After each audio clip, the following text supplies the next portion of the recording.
ભુજ શહેર એ ડિવિઝન પોલીસે મહારાષ્ટ્રમાંથી પોક્સો ગુનાના ફરાર આરોપીને પકડી પાડ્યો।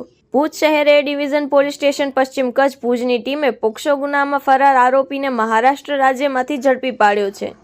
પોક્સો ગુના સંબંધિત આરોપી મજીદ અખ્તર ખાન, ઉંમર વર્ષ 28, રહેવાસી અચલપુર, જિલ્લો અમરાવતી, મહારાષ્ટ્ર, વર્ષ 2018થી નાસ્તો ફરતો હતો। ભુજ વિભાગના ઉચ્ચ અધિકારીઓના માર્ગદર્શન હેઠળ બનેલી વિશેષ પોલીસ ટીમ મહારાષ્ટ્ર રાજ્યના અચલપુર વિસ્તારમાં પહોંચી સ્થાનિક પોલીસની મદદથી આરોપીને ઝડપી પાડી ભુજ ખાતે લાવવામાં આવ્યો। બાદમાં આરોપીને પોક્સો કોર્ટ ભુજમાં રજૂ કરવામાં આવ્યો, જ્યાંથી કોર્ટના આદેશ મુજબ તેને પાલારા ખાસ જેલમાં રવાના કરવામાં આવ્યો છે। આ કાર્યવાહી ભુજ શહેર એ ડિવિઝન પોલીસ સ્ટેશનની ટીમ દ્વારા સંકલિત રીતે હાથ ધરવામાં આવી છે। Report by Kiran Gori, Bhuj. Mangal medical store, દરેક પ્રકારની દવાઓ પર ડિસ્કાઉન્ટ મળશે।